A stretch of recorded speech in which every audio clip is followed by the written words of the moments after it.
Hi folks, as always I recommend listening at a faster speed. You can press the settings in the upper right hand corner and choose the playback speed just for anyone who's not familiar.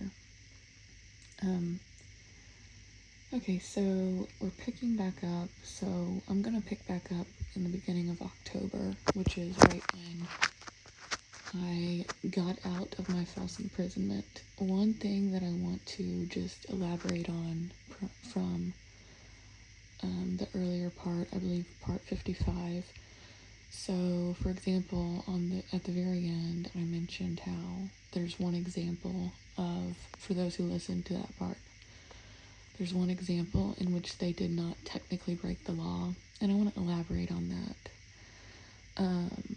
In that case, it's just a lot less clear that they broke the law because of a law on the books. However, I do want to update / clarify what I said.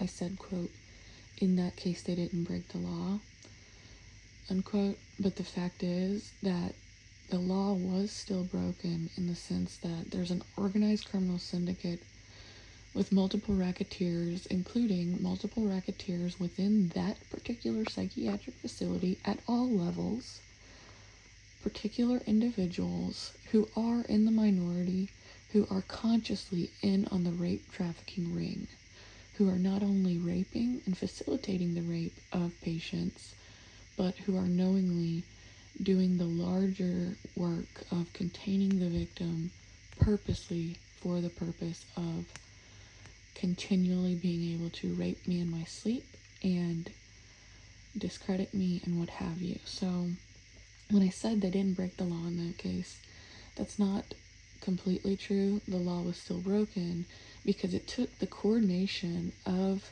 those racketeers to force any of this on me. So the law was still absolutely broken, still totally prosecutable under RICO, which is the racketeering,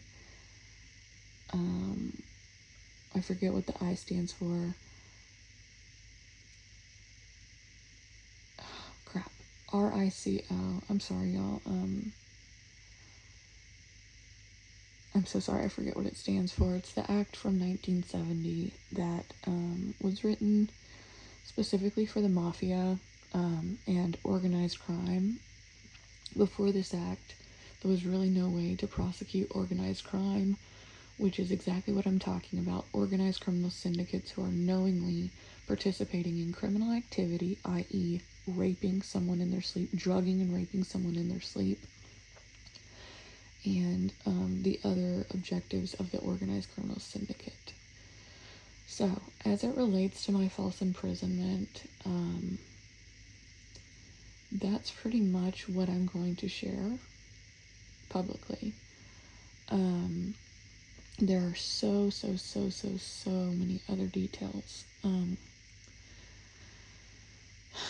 Let's just say that it became extremely clear how determined these racketeers are to use psychiatry.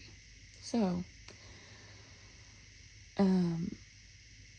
a couple of days after I was released from being falsely imprisoned, I traveled from Charlotte to Salt Lake City.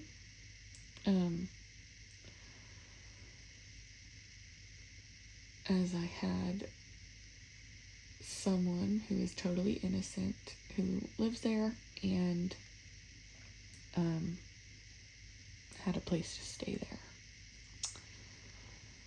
So, as I traveled, I was certainly stalked, and I was very aware of this fact. I had a layover. I was certainly stalked on the layover. I was certainly stalked at every airport that I was at. And there are many ways that I know this. I'm not just saying it out of the side of my neck. I'm not just saying it based on an unfounded suspicion. The other thing that I wanted to say is that from here on out, my testimony is going to be a bit less detailed, and it's really going to be mostly the meat and potatoes. As always, I have been many degrees removed from this the entire time, fighting this with everything that I have, and just how hard they've come down on me is actually proof of how hard I've been fighting. So from here on out, up to this point, I've really pretty much shared every single detail that I know, right? We're at part 56 here. There's already hours and hours of testimony here. So, part of me sharing all that is so that the average person understands what's going on here, how organized trafficking works, how organized trafficking uses color of authority. And in my case, again, I can't speak for every trafficking victim. Many people who would have been victim to what I've been victim to literally would not even know that they are a trafficking victim, and in some cases wouldn't even know that they had been broken into, drugged, and raped in their sleep. There are many cases where victims do not know this. It happens to them for years. They are raped in their sleep for years and do not know it for years. There are certainly people now who are being broken into, drugged, and raped in their sleep and do not know it. I know this for a fact only because of what I've been able to put together from a very large distance from all of this. And because of the nature of the crime, you got no recollection of the rapes, okay?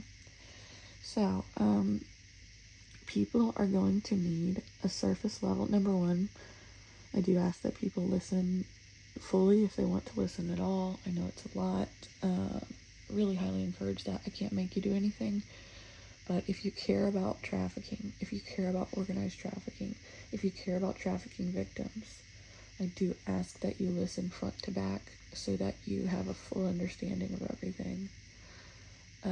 It also helps me because I get a lot of the same questions. I'm grateful for all questions. I get a lot of the same questions.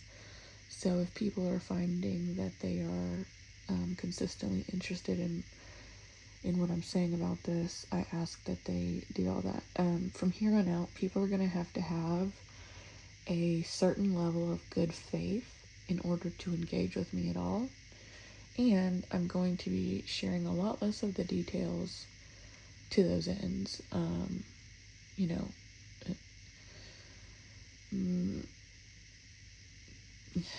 Yeah. I've been explaining and explaining and explaining. People are going to have a certain level of good faith with me and belief in me and what I'm saying and that it's the truth. And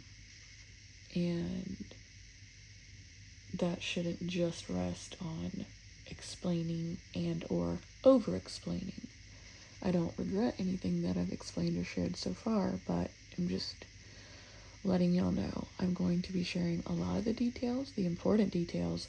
I am not going to be sharing every single detail from this point, October 22, 2023 on. It doesn't change anything about my degrees of removal from this. It doesn't change anything about how hard I'm fighting this. Okay, so I arrive in Salt Lake City. The first thing that's important to understand is that immediately when I touched down in Salt Lake City, it was late at night. It must have been 1:30 a.m. or something like that.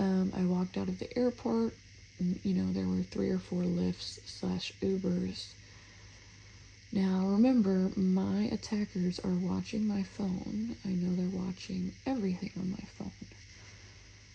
They do that partly to predict the next move of their victim.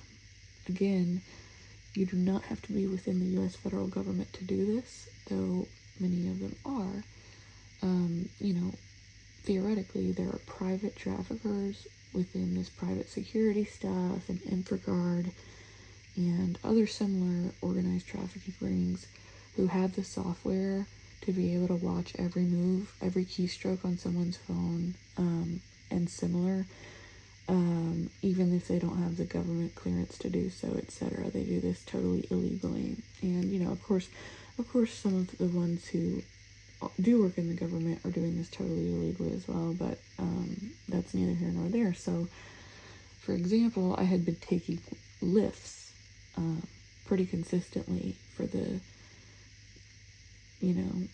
the couple days leading up to this, and what have you. For example, I took a lift to the airport from my apartment in Charlotte to the Charlotte airport to start this journey to Salt Lake.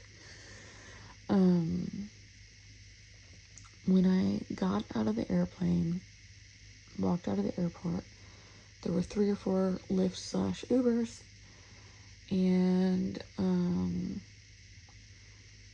if I remember correctly, there was 1 Lyft. I got in the car, I have the name of the guy, and I can provide his description.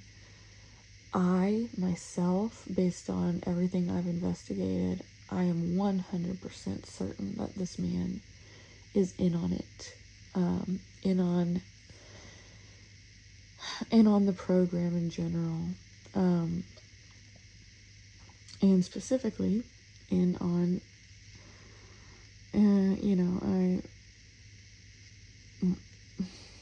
okay, let me just go ahead and tell y'all. He said a few things, and I won't share all of them. He said a few things that led me to know this. But the main thing that he said is, while I was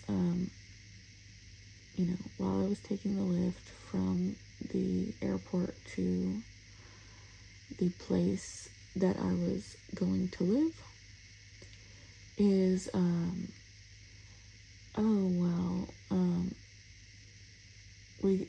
we gotta get you to your hotel so you can go to sleep. He said this totally unprompted. He said this when I was pretty much refusing to engage in any conversation with him at all. I was very short with him. So again, these organized traffickers, so many of them, the problem is so rancid. I will continue to emphasize this because it's true. So many of them are knowingly in on the raping. So many of them are aware that this primary tactic of breaking in, drugging, and raping a victim in their sleep. And of course, they are doing this so much in hotels. So that's what leads me to know that he's actually conscious of the raping. Because again, as I've stated many times, there are people who are paid to gang stalk, etc., who are actually not aware that they are part of a pimp program, right? They're actually not aware of this fact.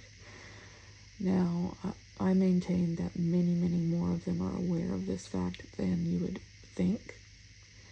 For example, the job surveillance role player. They're paying, this program, the targeted individual program, is paying people anywhere from $18 an hour to $22 an hour, $15 an hour to do the quote surveillance role player unquote job, which is what's commonly known as gang stalking, which is basically the lowest level of this stuff. So either way, he was instructed to say that. However, people are not stupid. And again, they're using the same people over and over when it comes to the very large pimp, rape, trafficking contingent of this program, and how it overlaps with other pimp organizations who to some extent may or may not be aware that they're working in tandem with the targeted individual program. There's levels to this, right?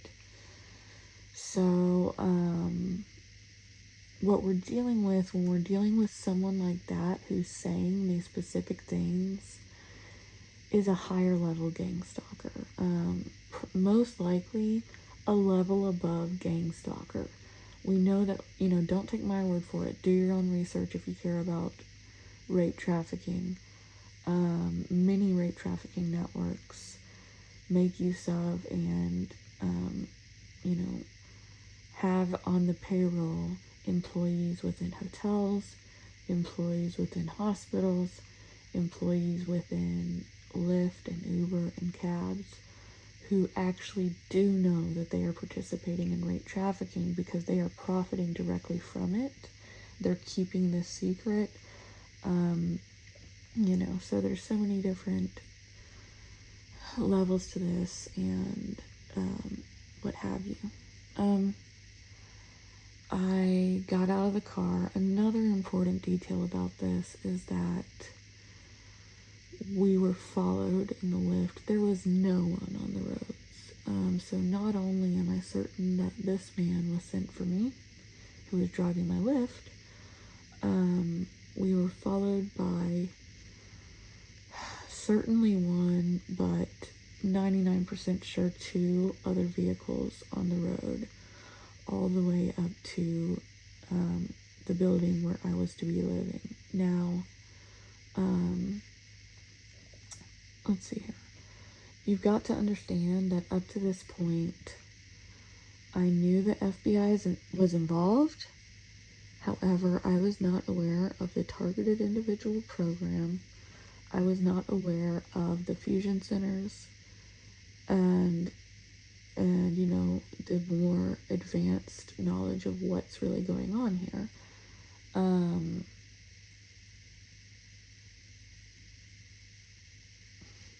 There's more I want to share about that later.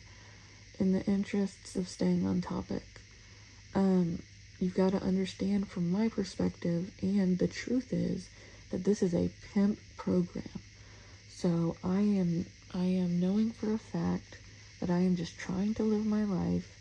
I am just trying to be safe, as I've been trying this entire time, trying to fight this with everything I've got.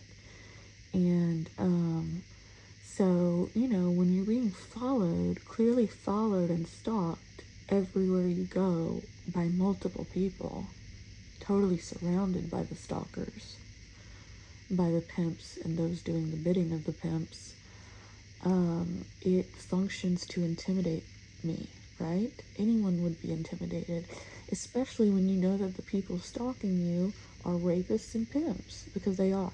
That's exactly what they are. They are knowingly participating in raping and trafficking and making pornography out of these rapes, where the victim is not even aware they're being raped because they've been drugged in their sleep after they've been broken into, totally unwilling, and in many cases totally not even knowing, not ever knowing that this is happening in the moment, in my case, because I'm always drugged in my sleep. But yes, so anyway, so I get to this place that I was living in Salt Lake City with this one other person, this person who is absolutely 100% innocent.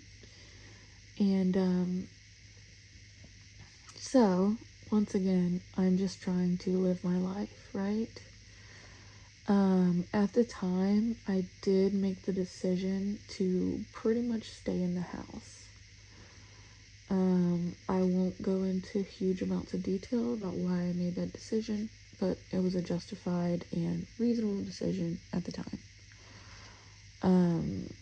Within a day of me getting there, it was clear that 2 days in a row, people were sent on the roof, visible from my window, to take pictures of me, in 2 different instances.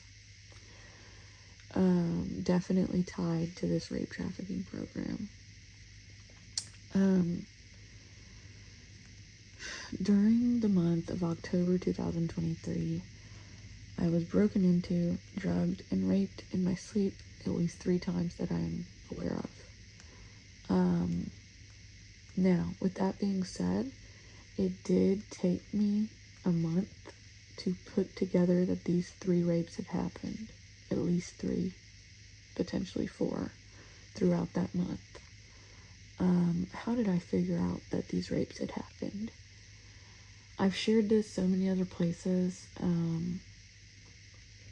so I'll go ahead and share it here again.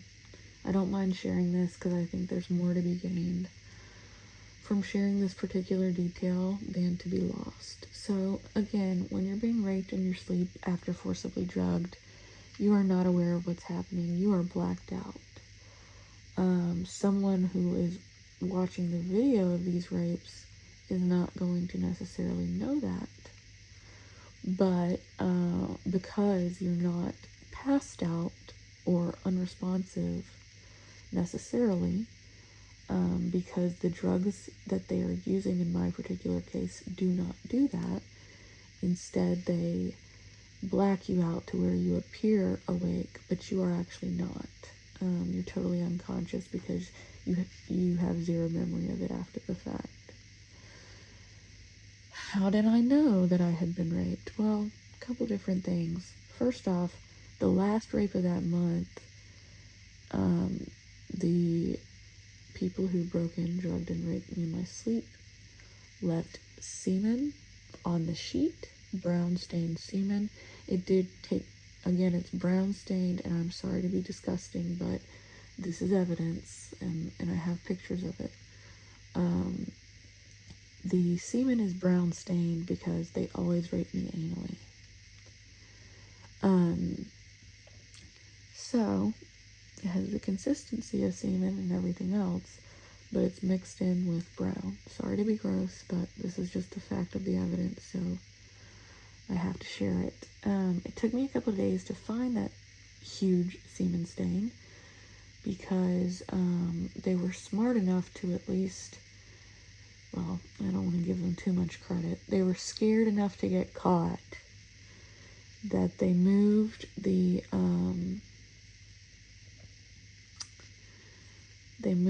huge semen stain to where under my pillow. So they worked the fitted sheet on top of the mattress to be in a position that it was actually not supposed to be in, just so that this huge semen stain that they had left behind would be underneath my pillow.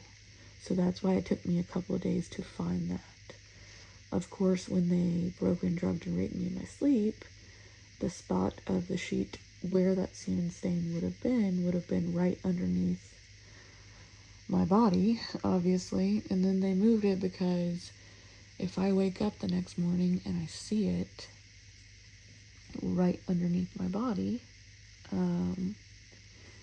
then I obviously know that it happened, that they raped me again, when otherwise I wouldn't know, because again, they break in illegally in the sleep and you have no memory of the rape. So now remember, everyone, please remember the extremely important context that by this time I have gone to police somewhere around 20 times, probably more than that, a little bit more than that, and including that 20 includes 5 different times that I've gone to the FBI at this point. April 27th, 2023, and then those 4 times that I went the last week of August and showed up at the FBI office. So remember, I've gone to the police over 20 times since the first rape on April 18th, and it has brought me absolutely nothing. And worse, I ended up falsely imprisoned as a result of this, right? So ask yourself what any sane person who has been victim to what I have been victim to would do, okay? So by the end of October, I realized that they were still breaking in, drugging, and raping in my sleep. Now, I made 2 important decisions coming out of that realization after the end of October 2023. Excuse me, I need to add and finish my thought.